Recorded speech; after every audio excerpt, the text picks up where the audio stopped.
Buenas tardes. Hace 20 años, 14 integrantes del movimiento revolucionario Tupac Amaru irrumpieron en la residencia del embajador del Japón, Morihisa Aoki, que celebraba el nacimiento del emperador Akihito. Comenzaban 125 días que mantuvieron en vilo a nuestro país y que hoy revivimos.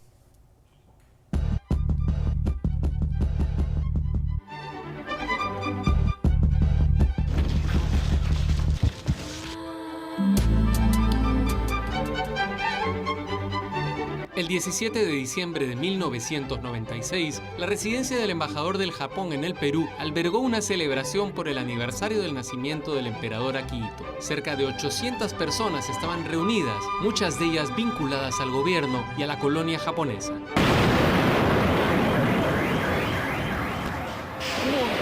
Están armados, tenían fierro largo. ¿Quiénes? ¿Quiénes? ¿Ah? ¿Qué pasa? Son terrucos, parece. Son como ¿ves? ¿Sabes? ¿Cómo? ¿Tú los has visto? ¿Ah? Tú estás bien del techo cerrando mi unidad, pe. Y del techo he visto que la gente se vino hasta acá. Si un pata en el árbol, si se fue hasta el árbol, un fierrazo. Yo tuve que disparar. Se quitó.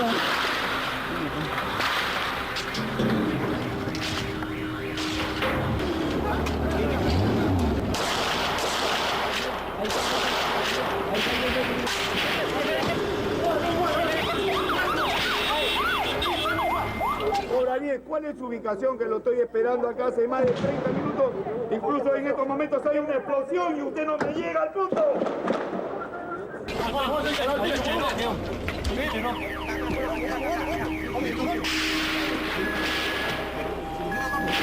De pronto, 14 integrantes del movimiento revolucionario Tupac Amaru irrumpieron en la residencia a través de un hoyo en el muro perimétrico. Los 800 invitados quedaron como rehenes. Yo soy de la Cruz Roja Internacional, entonces yo no estoy... Yo estoy aquí para ayudar solamente. La verdad es que nunca pensamos que íbamos a salir vivos de esto. Yo estaba preparado para irme para el otro lado, ya había hecho las paces con Dios.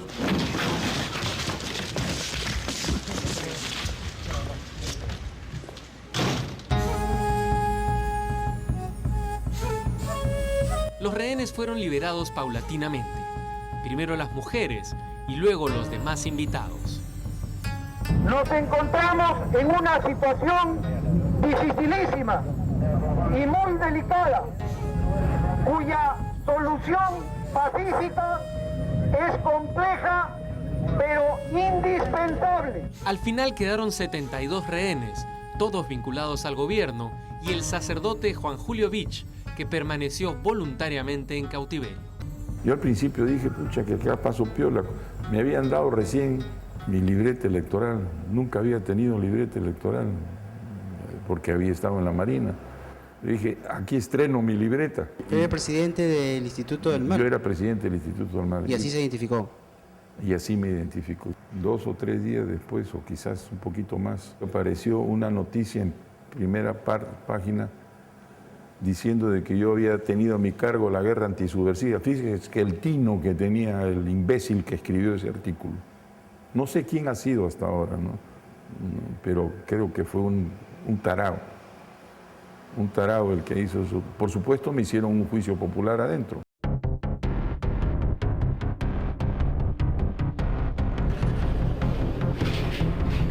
¿Quién le habla? El comandante Eligio Huertas Loaiza. Silencio. Cuyo nombre legal podríamos decir es Néstor Néstor Cartolini. Debe ser interés de la prensa nacional e internacional porque creo que se llegó a esta situación y que se conozca un poco de lo que es nuestra organización. Había muchachos pues de 15 años, 16 años, 17 años, 18 años. Muchos de ellos le habían dicho que iban a hacer un operativo, que le iban a pagar y que iba a durar un día. Se lo habían traído de sus tierras, no conocían Lima. Lo habían traído, lo habían metido en una casa y de ahí lo habían llevado. Esa es la verdadera historia. ¿Cuántos años tienes?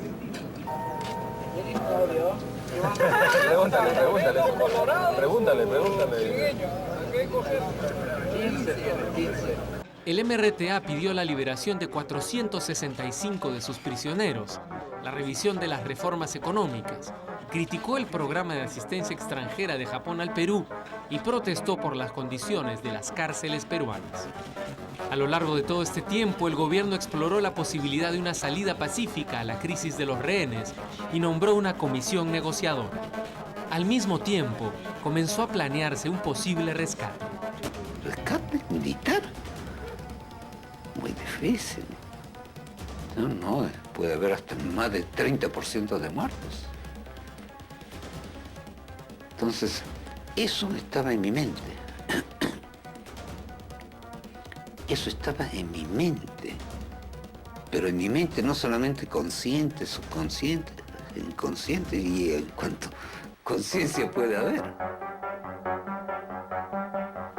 Y súbitamente, una madrugada, despierto. 4 de la madrugada. Eureka, digo. Hay que hacer un túnel. Yo era un niño, un joven en esa época. El ingenio, la idea de un niño, dije, bueno, yo tengo este telescopio. Les ofrecí el telescopio, ¿no? Y utilizaron el telescopio para poder ver si habían colocado minas a la periferia de la embajada, alrededor.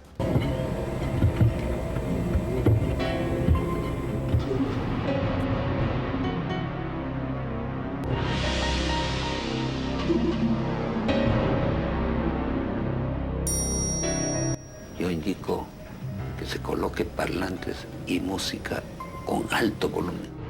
Paralelamente, a la residencia se infiltraron equipos de comunicación que permitieron coordinar desde el exterior con los rehenes. ¿Quién ingresó los micrófonos? ¿La DIRCOTE o el Inteligencia Nacional? Inteligencia, inteligencia, sí, así es. Mi lógica me hacía pensar de que alguien tenía que estar infiltrando micrófonos adentro. Igual que pensé cuando entraron los termos, igual que pensé cuando entraron las escobas. En las escobas también habían micros. El problema era que era indiscriminado. Nadie sabía dónde había ido el cuadro, ni sabía dónde había ido el micro de las... El único que presumieron, porque era jactancioso, fue un termo grande, el más bonito de todos, el más grande. Alguien pensó, este lo va a querer Serpa de todas maneras. Claro, por una cuestión ya psicológica, ¿no? Psicológica. Yo soy el jefe, agarro el termo más grande, más bonito. Y así fue. O sea, ellos tenían oído de lo que Serpa iba diciendo todo el día. Y ponían su himno, un himno del MRTA. Apenas comenzaba el himno ese en su megáfono a sonar,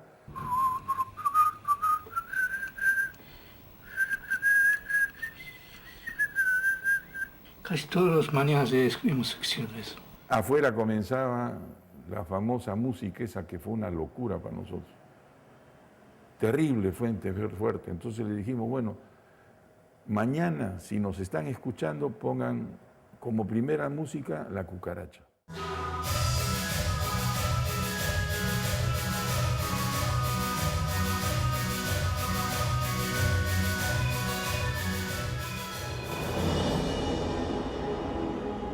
A esas horas, el coronel José William Zapata ya había diseñado el plan de operaciones para intervenir la residencia.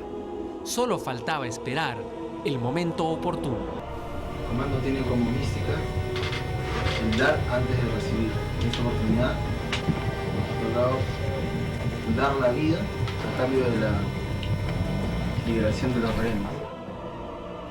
Entonces, llegó el aviso. Este es Matt. Estoy listo para cuando me ordenen abrir la puerta. Cambio.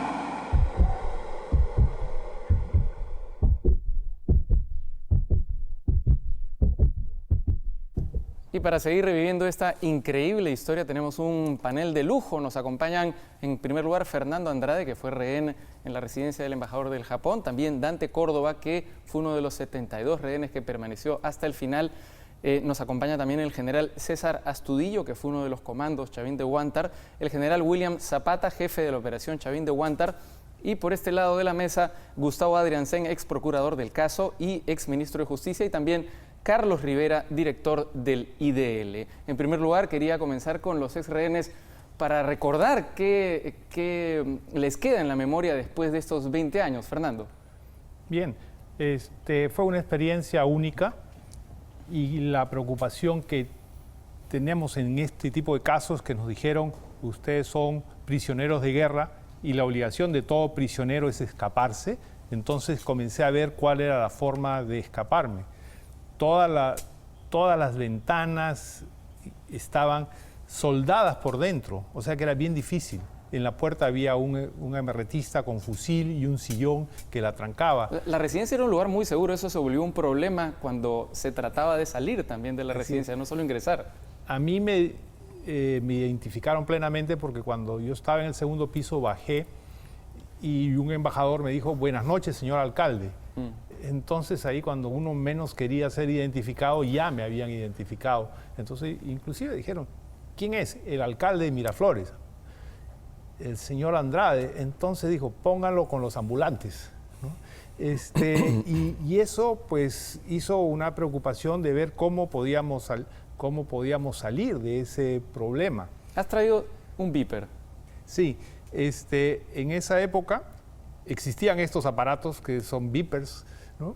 Y en ese momento yo lo que pedía, una vez que me había metido al baño, el baño de visitas, decía, busqué una salida y encontré una ventana que forcejeándola la pude sacar la reja y abrí la ventana y no sabía qué cosa había afuera, si habían terroristas en el techo. Entonces dije simple y llanamente, señor, mándame una señal de que lo que estoy haciendo está bien y no me va a pasar nada. Y en eso me llegó el mensaje de mi esposa, Denise, que me dijo, te quiero mucho, trata de salir. Y esa fue para mí el impulso para treparme por las paredes del baño, llegar al hueco de la ventana y después salir al jardín y ahí estaba el camarógrafo del canal que estaba viendo, etcétera, ¿no? Hasta que llegué a la puerta de salida. Dante, fueron 125 días en su caso. Exactamente, 4 meses y 6 días. La verdad es que luego de pasar 4 meses en un secuestro, mi mirada al tema es un poco alejarme de lo episódico y centrarme más, o sea, alejarme del cómo fue y centrarme más en el por qué. ¿Por qué ocurrió esto? ¿Por qué? ¿Qué nos pasó? Y eso a mí, me genera a mí, me invita a una visualización de 4 planos en el secuestro. El plano de la conducta humana, de cómo el ser humano reacciona frente a situaciones límites.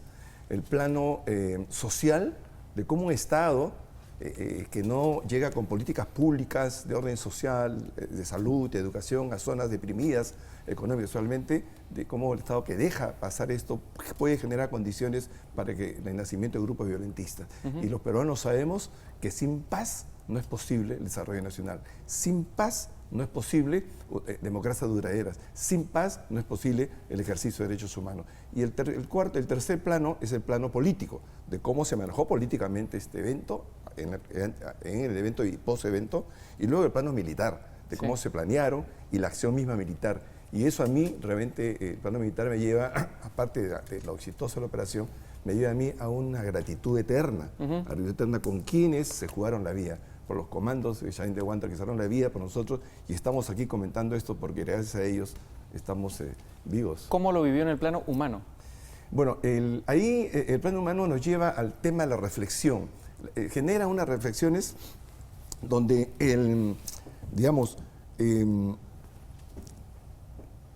donde fundamentalmente es un coloquio con uno mismo, una conversación con uno mismo. Y cuando un ser humano conversa con uno mismo, termina confesándose con uno mismo. Y cuando el ser humano se confiesa con uno mismo, termina absolviéndose. Te reconcilias contigo mismo. Y por tanto estás libre y dices, bueno, si quieren disparen, pues. Entonces, es una de las grandes paradojas del evento. Mientras el 17 de diciembre, ¿no?, del 96 estábamos panicados, 4 meses después, el 22 de abril, habíamos entrado a una mar muy serena que se llama Serenidad. De acuerdo, pero ¿cómo vivió esos 4 meses? Bueno, yo creo que los 4 meses se viven con muchas preocupaciones en torno a muchas cosas, ¿no? Primero, el hecho de que tenemos que, digamos, te encuentras muchas explicaciones, porque estás frente a la muerte, frente al límite. Y una de las explicaciones, o descubres cómo la muerte, el significado de la muerte. El significado de la muerte es que el real significado no es la ausencia física del que se va, sino lo que dejaste de decir y que lo dejaste de hacer. Y nosotros por eso somos privilegiados. Privilegiados porque hemos vuelto a la vida, vuelto a los amigos, vuelto a la familia y podemos decir lo que dejamos de decir y podemos hacer lo que dejamos de hacer. Creo que es un tema central en este asunto y ese privilegio de estar vivos se lo debemos nuevamente a los comandos, a los militares. ¿Cómo estaba el MRTA en ese momento? El MRTA en ese momento estaba en una situación iba descendiendo en sus capacidades. Desde la década del 80 nosotros veníamos junto con la población, los comités de autodefensa, haciendo una lucha contra el terrorismo y la íbamos nosotros ganando, ¿no? Entonces, cuando sucede este hecho, pues que es de lo más terrible que le pudo haber pasado al Perú, porque primero pone en peligro a la vida de más de 600 personas, ¿no? Atentando contra uno de los valores más importantes, que es su libertad. Y además de eso, colocando en riesgo al país, a la nación, ante el mundo, porque nos colocaba en una situación terrible, ¿no? Porque estábamos en la mirada de todos y dependía de lo que se haga para poder quedar mal o bien. Y además de eso, creando el riesgo de que todo este terrorismo que estaba siendo combatido pueda regresar. Porque el MRTA definitivamente se iba a potenciar, iba a revivir, y Sendero Luminoso evidentemente pues iba a crecer. Entonces, estos hombres, además de capturar y poner en riesgo a personas y llevar a la crisis a sus familias, pusieron al Perú en una crisis, ¿no? Por lo que representaba retroceder tanto tiempo y todo ese daño que podrían volver a causar. O sea, la connotación fue... General Estudillo, un año antes usted había participado en la captura de Rincón Rincón, ¿verdad? Sí, fue una operación liderada por la policía en la cual estuvimos apoyando, y el plan que tenían en ese momento era la captura del Palacio Legislativo en ese momento. Hasta ahí había llegado ya el MRTA a planear la captura del Congreso. Tenían los planos, tenían la forma de hacerlo, habían bajado sus mejores cuadros de la selva central y tenían planeado hacerlo. Afortunadamente, la inteligencia pudo detectar esto y terminar con este plan. Luego vino el tema de la toma de la residencia del embajador con ocasión del natalicio del emperador Akihito, ¿no? Que se celebra el 23, pero por cuestiones administrativas lo estaban celebrando ese 17. Es así como no solamente secuestraron a esas casi 600 personas, que finalmente fueron 72 en un cautiverio perverso, nos secuestraron a todo el país.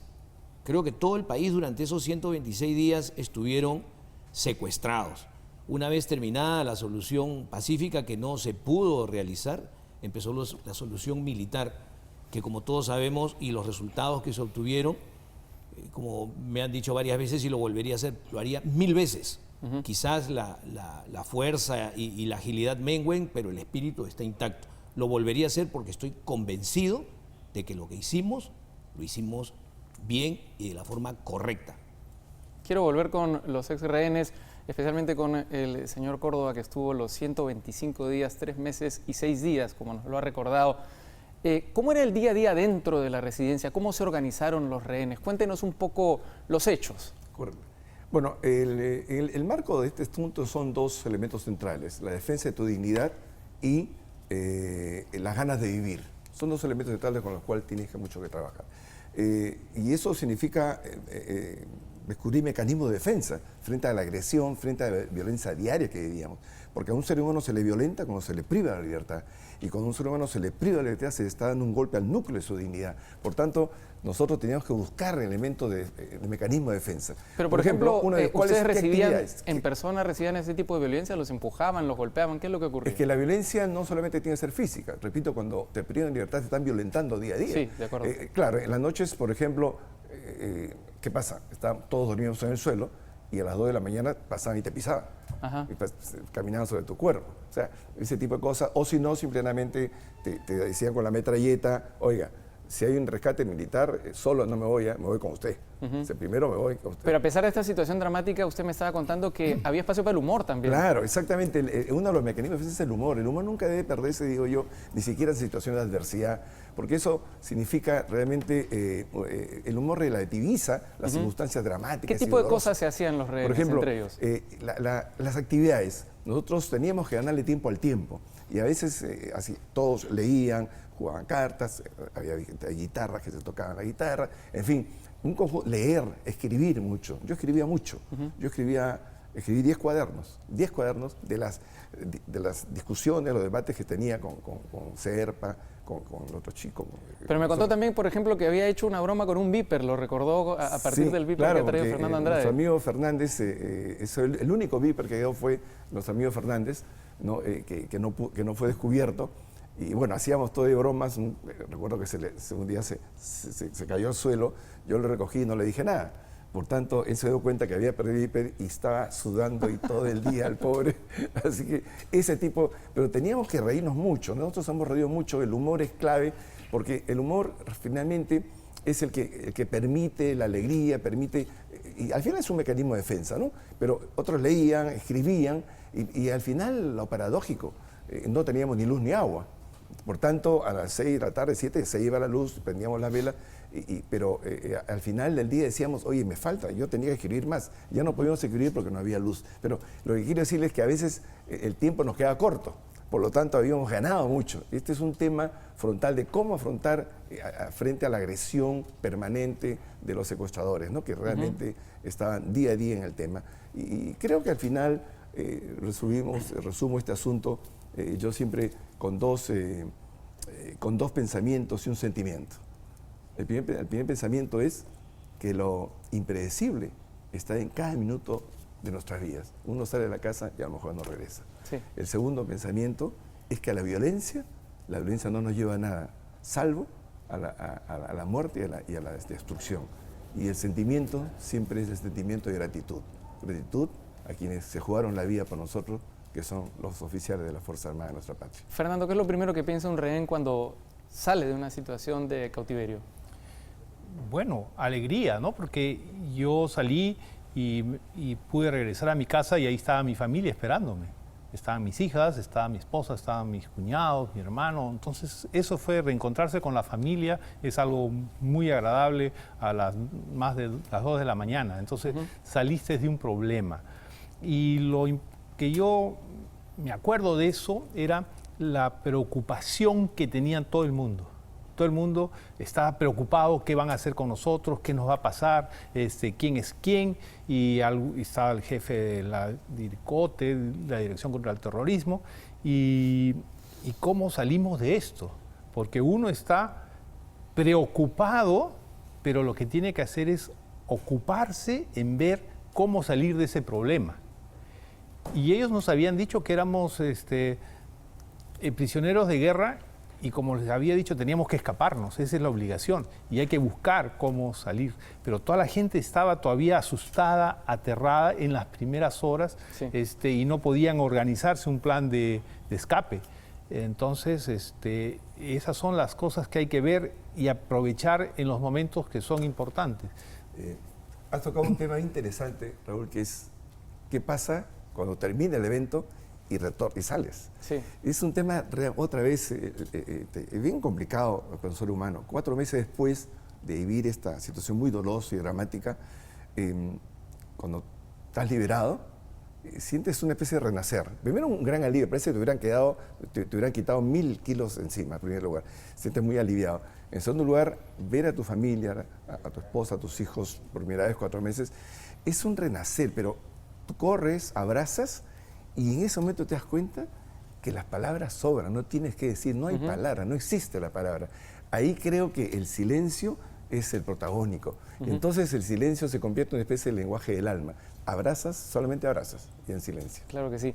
Bueno, esta historia no se podría contar sin contar su final, que fue la famosa Operación Chavín de Huántar, que a continuación vamos a revivir.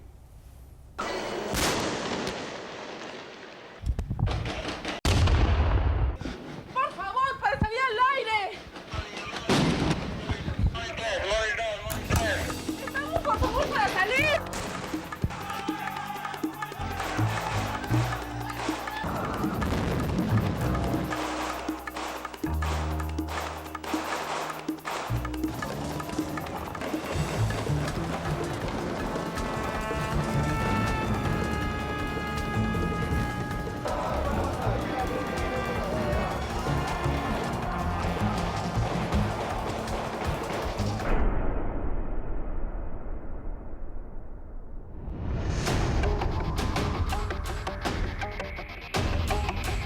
Las conversaciones entre la Comisión del Gobierno y los emerretistas que ocupaban la residencia del embajador de Japón no se detuvieron en los más de 4 meses que duró el cautiverio. El 3 de marzo, el gobierno ofreció la salida a Cuba de los subversivos, pero estos la rechazaron. En los días siguientes, los emerretistas endurecieron sus posiciones y comenzaron a dilatar el diálogo. El 21 de abril, Serpa prohibió la atención médica a los rehenes enfermos, lo que llevó a Fujimori y sus asesores a concluir que la única salida era una intervención militar.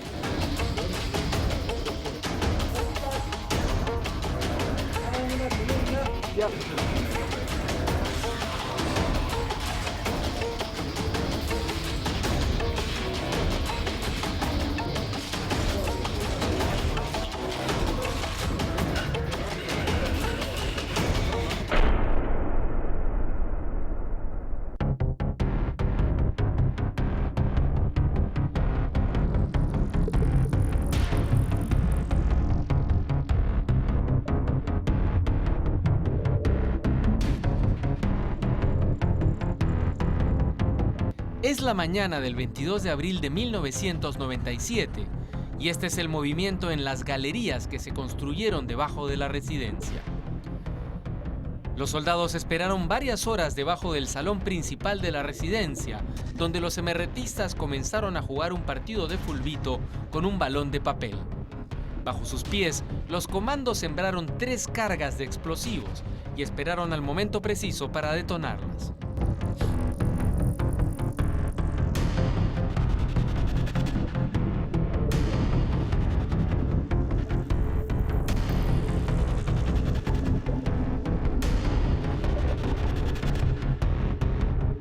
A las 3:17 de la tarde, Vladimiro Montesinos se comunica con el presidente Alberto Fujimori. Sí, señor. ¿Ya se está procediendo? Ya se está procediendo ya. ¿Conteo? Sí, ya está todo ya en regla, no hay absolutamente nada. Están abajo todos. ¿Y el hombre sabe? Sí, están abajo todos. ¿Quién es el de arriba? Un lechoncito nada más. ¿Varón? Sí, chancho y chanchitos abajo. Ya. Perfecto. Cuando Fujimori da la orden, un equipo especial de 140 comandos emprende la operación Chavín de Huántar.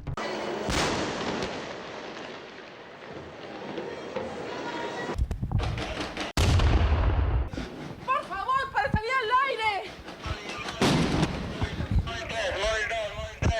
¡Estamos, por favor, para salir! Detonan los explosivos e irrumpen por los túneles, pero luego asaltan la residencia por todos los flancos.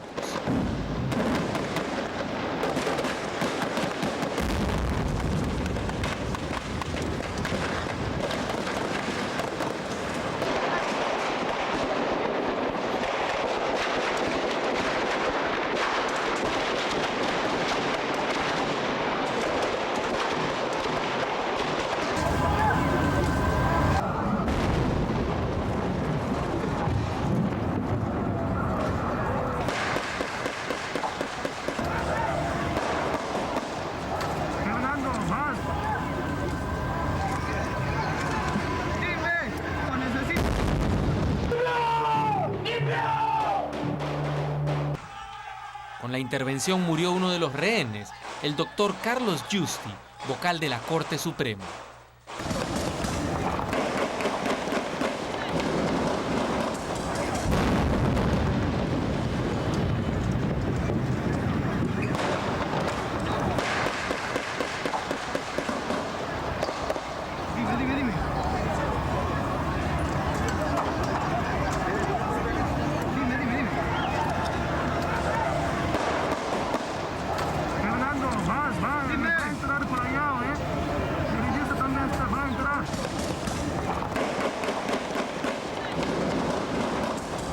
También los comandos Juan Valer, baleado mientras cubría al ministro Francisco Tudela, y Raúl Jiménez.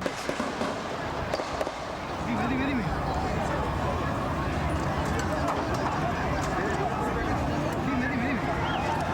Va a entrar por allá, El religioso también va a entrar.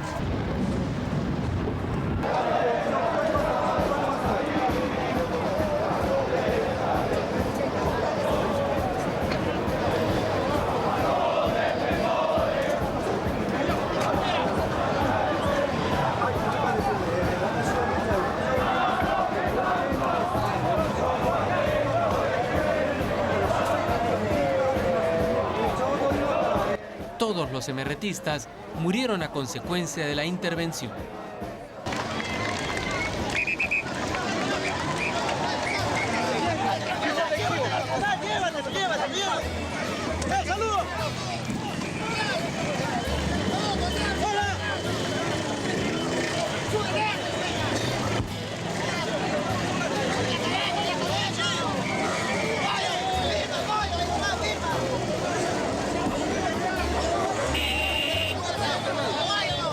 Al poco tiempo, Alberto Fujimori se reunió con los rehenes rescatados y se presentó en la residencia.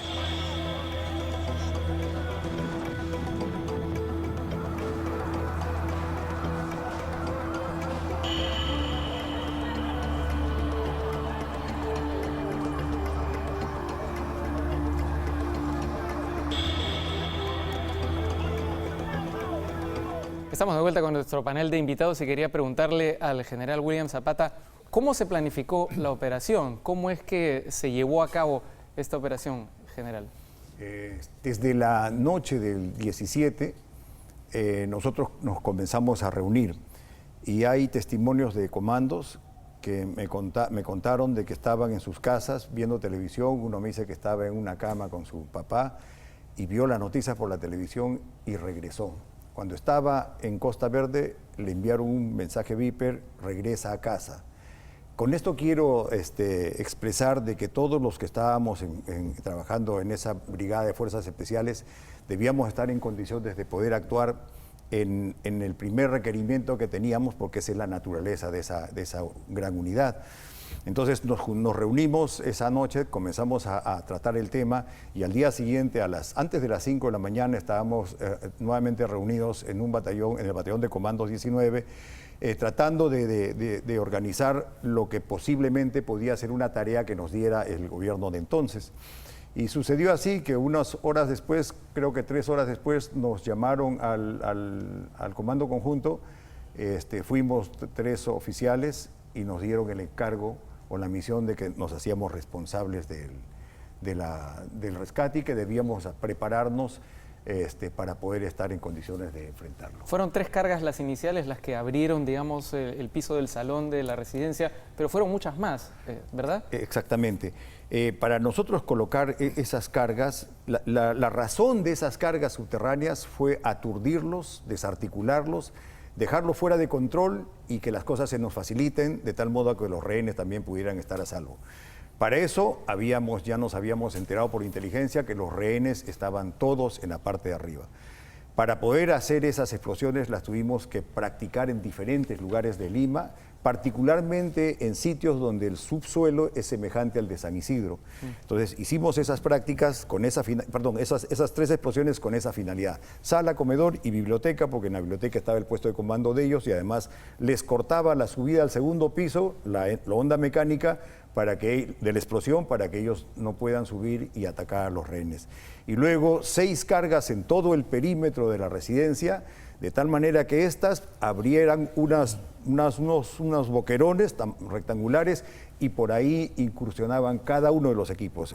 La táctica dice de que se debe entrar por todos los 360 grados al mismo tiempo y sorprenderlos tratando de llegar lo antes posible al rehén. No se combate a los terroristas. A los terroristas se les combate cuando se les encuentra en el camino. El punto es llegar donde el rehén, ponerlo en seguridad y esperar la orden para retirarlo. O sea, la prioridad eran los rehenes. Totalmente.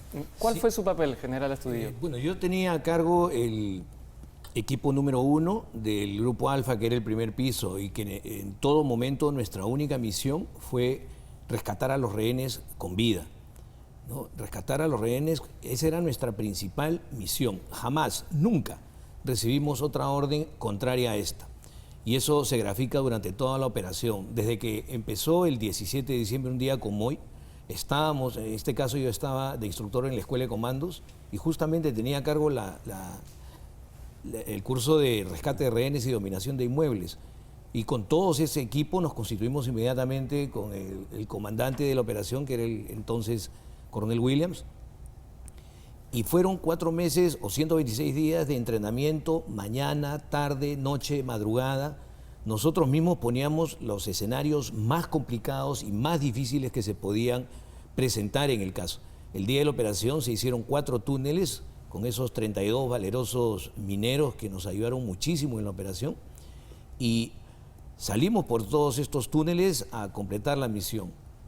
Durante todo el desarrollo de la operación, que se caracterizó por 3 cosas principales, ¿no? 3 fundamentos principales del combate en habitaciones o en espacios cerrados, era la sorpresa, el secreto y la rapidez. Eso era fundamental en nuestra operación. Una de ellas fallaba, una patrulla fallaba, la operación se venía abajo. Es por eso que la coordinación que teníamos entre todos nosotros tenía que ser fundamental, y así se hizo. Ahora, general, uno no puede imaginar la clase de confusión que se debe vivir en una operación de esta naturaleza, ¿no? Porque todo está lleno de humo, seguramente hay balas entrecruzadas. Yo quisiera que se pongan en la casa, cómo es la casa o la residencia de un embajador.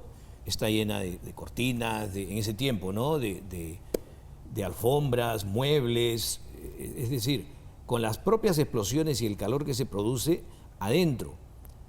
Era un humo total en eso. Nosotros, gente totalmente entrenada para el hecho, completamente fortalecidos en el entrenamiento de rescate de rehenes, identificados con unas bandas fosforescentes en los cascos. Aún así era confusión.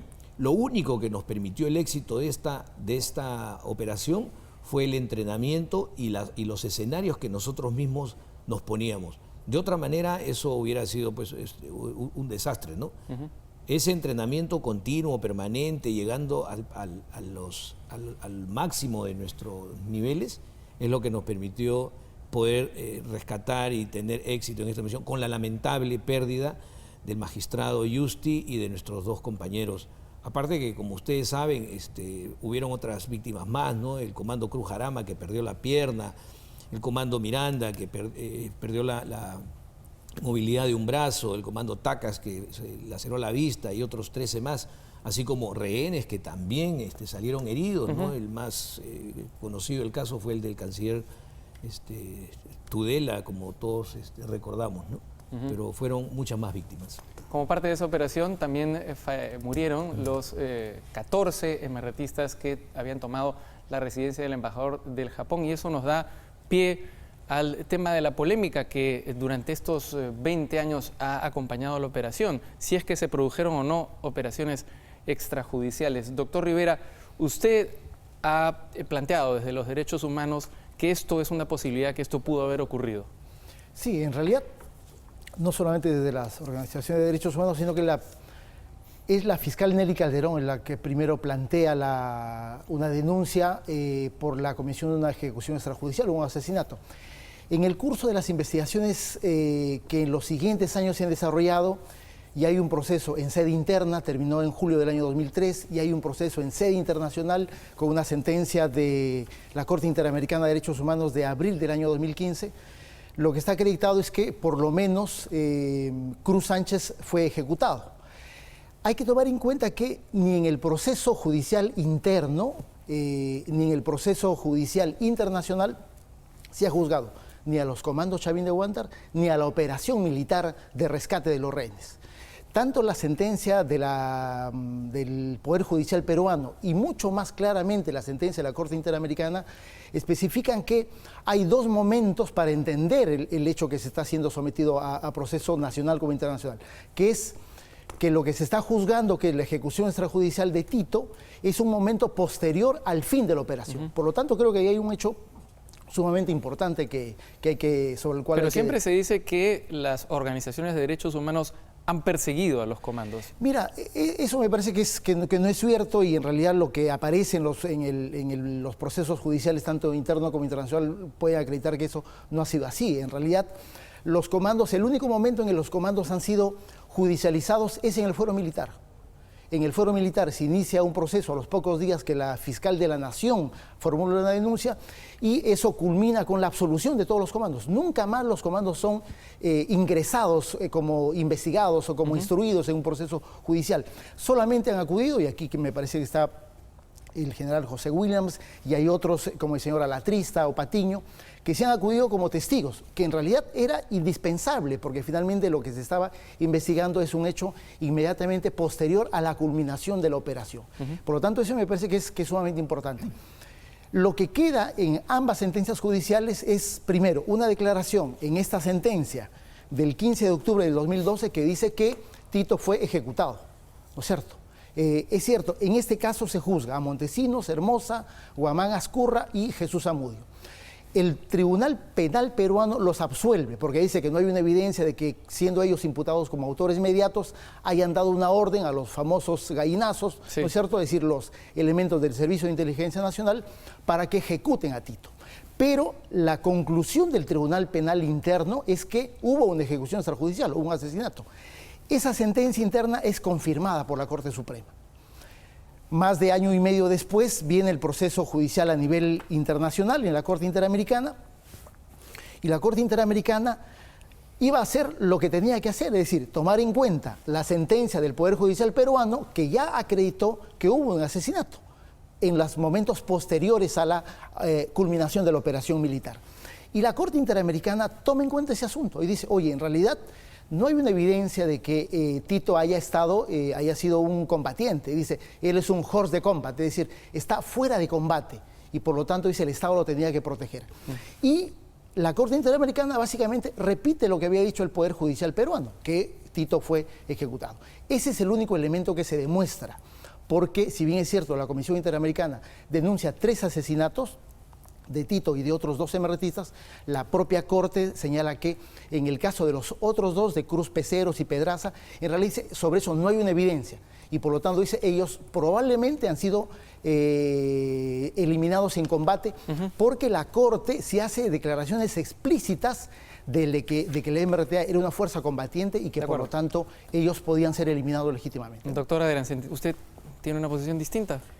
Bueno, en realidad sí, Raúl, muchísimas gracias por la invitación. A mí me tocó primero como procurador y luego me tocó como ministro de Justicia vivir los momentos tanto en sede interna como en sede internacional, y en verdad la experiencia que yo tengo es una diferente. Siempre escuché decir que los comandos no fueron perseguidos en este proceso, pero los hechos a lo largo del juicio dicen lo contrario. Por ejemplo, se presentó un informe, entre comillas digo esto, un informe pseudoforense de Snow y de Baraybar, donde hablaba de ejecuciones extrajudiciales, y no hablaba de 1 ni de 3. Decía que todos habían muerto como consecuencia de ejecuciones extrajudiciales, después de haberse rendido, con tiros de cerradura, con la cabeza hiperflexa, ejecutados todos. El informe de Snow y Baraybar. Luego presentan al ciudadano de origen japonés Hidetaka Ogura. ¿Y Hidetaka Ogura quién acusaba? Acusaba a los comandos. Hidetaka Ogura decía, en el segundo piso de la residencia, Cintia y Peceros fueron capturados con vida y pedían auxilio. Me rindo, me rindo, me rindo. Y luego, ¿qué más decía Hidetaka Ogura? Que en el jardín de la casa 1, él había visto cómo entregaban a Tito con vida a los comandos. Nuevamente los comandos. ¿Y qué otra evidencia presentó quienes nos acusaban? Dijeron, tenemos el testimonio de los policías que pertenecían al CIM de Robles Reynoso y Torres Arteaga. ¿Y a quiénes acusaban Robles Reynoso y a Torres Arteaga? A los comandos. Entonces, que no se diga que no se acusaba a los comandos. Es cierto, el proceso era por autoría inmediata contra Hermosa, Montesinos, Guamán y Zamudio, pero todos los testimonios que llevaron y las pruebas que ofrecieron eran inculpatorias a los comandos Chavín de Huántar. Y esa fue nuestra preocupación, más allá de actuar desde el Ministerio de Defensa, como terceros civilmente responsables, nos preocupamos en primer lugar por demostrar que aquello no sucedía. ¿El Estado peruano tenía el deber de defender a sus ciudadanos? Sí. ¿La operación fue legítima? Sí. ¿Se trataron de agostar los medios pacíficos? En efecto, hubo una comisión y cuando la vida de los rehenes corrió peligro, recién entonces se pudo dar la autorización para que la exitosa operación de rescate de rehenes se produzca. Cierto es, existe el caso del delincuente terrorista Tito, el NN-14. Bien, ¿qué es lo que han dicho las sentencias, tanto en sede interna como en sede internacional? Investíguese modo y circunstancias de la muerte. Perfecto. ¿Por qué? Porque no fue investigada hasta el día de hoy. Perfecto, que se investigue. Pero un hecho muy importante. Ya se dijo también que los héroes comandos Chavín de Huántar no tienen participación alguna en ese suceso. ¿Y a quiénes se está investigando ahora? A quienes se debió investigar desde siempre. A Robles Reynoso, a Torres Arteaga y a Hideta Kogura. Pero es lo mismo que ha dicho el porque doctor Rivera. ellos fueron los últimos que vieron con vida a Tito. Que se haga una diferenciación entonces entre lo que significó el proceso y cuáles fueron las actuaciones que se hicieron dirigidas en contra de los comandos Chavín de Huántar. Sí. Y cómo aparecieron después los testimonios aquellos de los gallinazos, el CIMI y todo aquello. Nuestra intención desde siempre fue, Raúl, asegurarnos de derribar estos argumentos que habían presentado la parte que actuaba como parte civil, tratando de involucrar a los comandos Chavín de Huántar en este suceso. Doctor Williams, general Williams, general Astudillo, ¿en algún momento ustedes vieron gallinazos? Es decir, infiltrados del servicio de inteligencia. No, eso fue aclarado ya un tiempo atrás. Lo que sucede es que le colocaron ese nombre a las personas que fueron a filmar, le pusieron gallinazos. Entonces, de ahí comenzaron a surgir una serie de ideas y pensar de que los gallinazos habían entrado a matar a las personas, a terroristas. Fíjese, en una operación militar y en cualquier hecho de guerra o de enfrentamiento, se filman las acciones. Tenemos films desde la Segunda Guerra Mundial, la primera, y hasta la liberación de Iris Betancur en Colombia. Entonces, no filmar un hecho que luego se convierte en académico o estudios tácticos, eso no es posible. Entonces, eso no lo puede filmar la fuerza operativa. Los que intervienen no tienen esa posibilidad ni esa capacidad porque nuestro tema es otro, sí. es combatir. Entonces, tienen que hacerlo otras personas. Entonces, juntos siempre va inteligencia y operaciones y la parte administrativa, por supuesto. Entonces, le dieron la responsabilidad de filmar al personal de inteligencia. Entonces, ellos entraron a filmar. Lo que pasa es que como andaban con sus pasamontañas, dijeron de que eran los gallinazos, que detrás de nosotros comenzaron a matar, y al principio se hablaba de que se habían matado a 11 terroristas, y se decía de que les habían disparado en la cabeza, y no se comprendía que eran procedimientos tácticos internacionales donde hay que disparar en lugares sensibles, que pecho, corazón o cabeza, porque es la única manera de asegurar que el rehén no cueste la vida del rehén y no peligre una operación de esa naturaleza, ¿no? Antes ya se dijo, ¿no? O sea, imagínense la magnitud del problema con tantos invitados de tantos países, la imagen del país. Entonces, eso es internacional, los procedimientos son internacionales y no salimos de eso. Yo siempre me he preguntado, general Williams, general Astudillo, no sé si ustedes tienen una respuesta, ¿dónde están esos videos? Si esos videos en algún momento se presentaron en sede judicial como argumento a favor de los comandos. Yo he visto algunos de ellos y bueno, varios álbumes de fotografías en Sala Nacional. Cuando asistí y fui citado, me las mostraron y yo confirmé que esas eran fotos que eran del momento, ¿no? Ahora, si hubieron algunos otros, yo desconozco porque es un tema que se manejó aparte. Nosotros tenemos la parte operativa con nuestro comandante, inteligencia tiene su parte operativa con su comandante y entre ambos no tenemos contactos, pero sí tenemos una sola cabeza. De acuerdo. Sí. Raúl, durante los 126 días o 125 previos a la operación, nos hemos entrenado, como te decía, en secreto, durante las madrugadas, durante el día, la tarde, la noche, los equipos de asalto, tanto los equipos del Grupo Alfa como los del Grupo Delta. Jamás, y eso yo lo puedo afirmar, lo puedo firmar, lo puedo jurar, jamás ha entrado en la organización de estos equipos de asalto personal que no esté involucrado dentro de la operación. estaban perfectamente definidos los puestos, estaban perfectamente definidos lo que cada uno tenía que hacer. Estaba perfectamente definido cómo actuar ante situaciones diferentes a las que se presentaran. Y jamás vino gente extraña a intervenir en esa operación, hasta el mismo día de la operación y hasta su culminación. Vamos a hacer una pausa. Sí, ¿quieren añadir algo? Solamente para agregar, tácticamente es imposible que dentro de un proceso, de un procedimiento táctico de combate, podamos meter a alguien. Estorbaría. Vamos a hacer una pausa y cuando regresemos vamos a llegar a las conclusiones finales sobre este episodio asombroso que nos tocó vivir como país.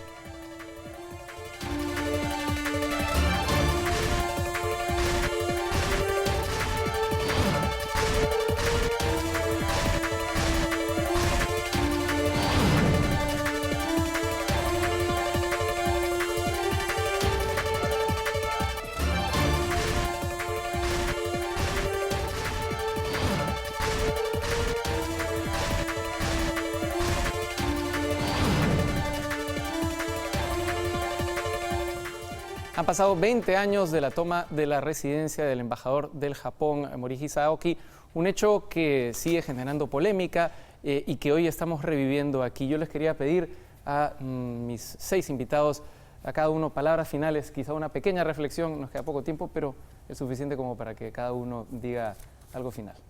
Fernando. Siempre en la vida vas a tener problemas, se te van a presentar problemas y lo que tienes que buscar es la salida de ese problema. No te quedes siempre en el sitio, preocúpate un momento, pero ocúpate en la salida del problema. Y esa es la experiencia que me ha quedado de este episodio. Dante.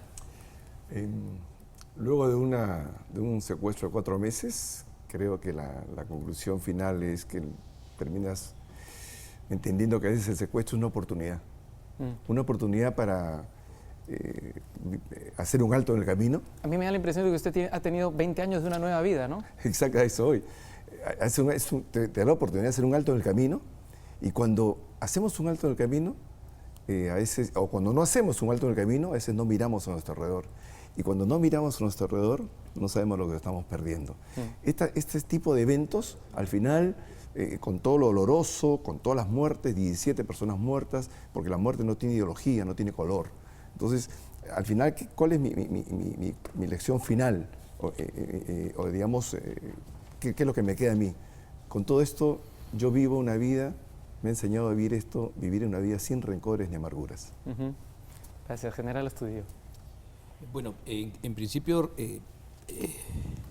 recordar lo lamentable de las bajas que hubieron ahí y recordar, ¿no?, que muy pocas veces se hace, que también sufrieron muchísimo, ¿no?, las familias de los rehenes, las familias de los comandos, principalmente de los que cayeron abatidos, las familias de esos pobres 14 muchachos que equivocadamente escogieron un camino diferente al que querían todos los peruanos, pero que quede bien claro, Raúl, que nada ni nadie tiene razón contra el Perú. Y es por eso que esta operación llevó y llevará siempre un lema: lo hicimos por el Perú. Muchas gracias. General Williams. Y yo quiero hacer un reconocimiento a esos 150 hombres de la patrulla tenaz. Son personas muy comprometidas con su deber, y a todos aquellos que de manera colateral en la parte administrativa e inteligencia también hicieron un trabajo excelente. Y por último, recordar que lo sucedido, ¿no?, recordar de que esta operación une a los peruanos, y que todo lo sucedido a través de todo este periodo de terrorismo no debe volver a suceder. Ya hemos pasado muchos problemas como para poder tomar otras ideologías, otras teorías parecidas y volver a caminar por aquello que nos ha costado tanto trabajo salir. Gustavo, por favor. Muchas gracias, Raúl. En realidad yo reflexiono sobre los 20 años que han transcurrido, y mi deseo es que no hayan transcurrido en vano. No quisiera que nos distraigamos y que las organizaciones de fachada que hoy día vemos resurgir en nuestra sociedad tengan finalmente como propósito destruir nuestra democracia nuevamente. Hay que estar atentos, hay que trabajar en contra de ellas, y por supuesto mi reconocimiento a los héroes Chavín de Huántar y mi alegría de ver a los rehenes con bien. Carlos. Sí, mira, 3 cosas. Primero, coincidir con el general Williams en el reconocimiento a los integrantes de la patrulla tenaz. Segundo, creo que la experiencia de la lucha contra el terrorismo en el Perú nos ha dado la posibilidad de enseñarle al mundo una forma de derrotar tanto a Sendero Luminoso como al MRTA. Y tercero, creo que esas circunstancias difíciles son reconocidas por organismos internacionales. Pero en las circunstancias en las que hay situaciones injustificables o de abuso, me parece que son posibles de corregir o de por lo menos ser declaradas, y me parece que lo que hace la sentencia de la Corte Interamericana es un buen ejemplo en términos del reconocimiento tanto de lo que se hace a nivel del Estado como de las obligaciones que se tiene frente a sus ciudadanos. Muchas gracias. Nuevamente muchas gracias a los 6 por su participación en este especial. Han pasado 20 años de la toma de la residencia del embajador japonés, pero son 20 años que parecen haber pasado, por lo menos para nuestros panelistas, como un soplo. Ellos viven todavía esos momentos y es bueno recordarlos. Por eso lo hemos querido hacer el día de hoy. Muchas gracias por acompañarnos.